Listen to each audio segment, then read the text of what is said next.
Vamos a trabajar el estándar 5 del bloque 11, relaciona la evolución política del régimen franquista con los cambios que se producen en el contexto internacional. Bien, vemos una fotografía para situarnos. Himmler, uno de los gerifaltes del régimen nazi, es recibido en octubre de 1940 por Franco. Esto se enmarca dentro de la primera etapa de la Segunda Guerra Mundial, que estalla en septiembre de 1969, y que España pasa de una neutralidad a una no beligerancia. Es decir, primero se producen unas entrevistas con Hitler y Mussolini en 1940.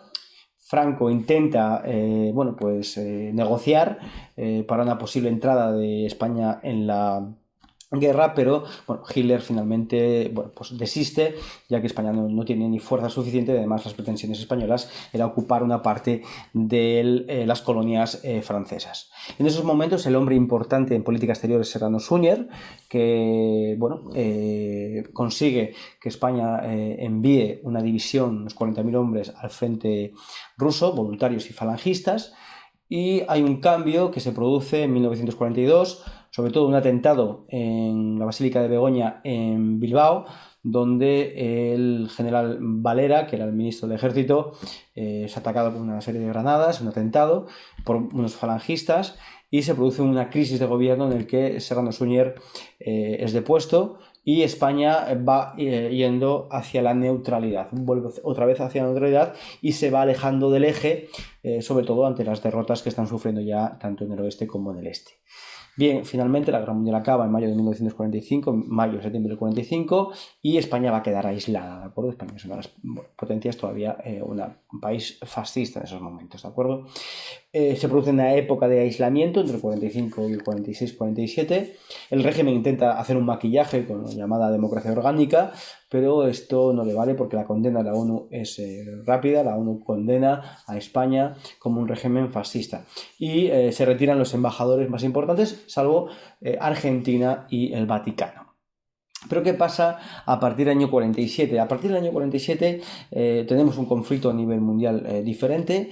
Dos grandes potencias, Estados Unidos y la Unión Soviética, vencedoras de la Guerra Mundial, que van a enfrentarse en lo que se llama la Cold War o la Guerra Fría, en el que España es un valor importante para Estados Unidos, representa el anticomunismo y representa sobre todo un valor muy estratégico dentro de lo que es el Mediterráneo, ¿de acuerdo? En el 53 se firma el Concordato del Vaticano con España y se firma también unos acuerdos a partir del 53 con Estados Unidos. Incluso el presidente Eisenhower llega a España en 1959, como podéis ver en la fotografía. En el 55 España es reconocida en la ONU, es reconocida, entra ya como pleno derecho en la ONU y también en la UNESCO. En estos momentos se van a producir una serie de maquillaje legal, como por ejemplo la ley de Fraga o la ley de prensa, que elimina la censura previa, o también la ley de libertad religiosa. Aún así, en 1967, la ley orgánica del Estado, Franco sigue siendo el poder omnímodo del régimen, vitalicio y además con poder prácticamente ilimitado, ¿no? Y en el 69 Franco decide nombrar sucesor, que es Juan Carlos de Borbón, y significa el continuismo del régimen, ¿de acuerdo? Y llegamos a la etapa final, ¿no? A la crisis final del franquismo.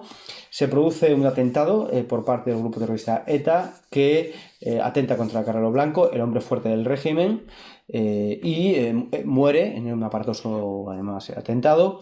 El régimen es incapaz para promover, por ejemplo, la ley de asociaciones. El nuevo jefe de gobierno será Arias Navarro. Franco ya se había retirado como jefe de gobierno, ahora sigue siendo el presidente, nombraba a dedo, por supuesto, y el régimen va a entrar en crisis. Además, a nivel internacional se producen dos hechos: la revolución en Grecia y sobre todo la revolución de los claveles, abril de 1974 en Portugal, donde se acaba con la dictadura portuguesa y empieza una nueva etapa democrática, y esto además pues tiene sus efectos en España.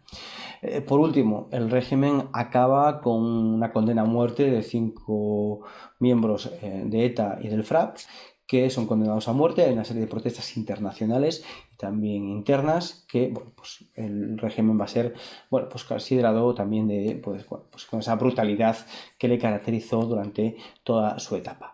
Finalmente, en noviembre de 1935 muere el dictador Francisco Franco y empieza una nueva etapa que es la etapa de la transición.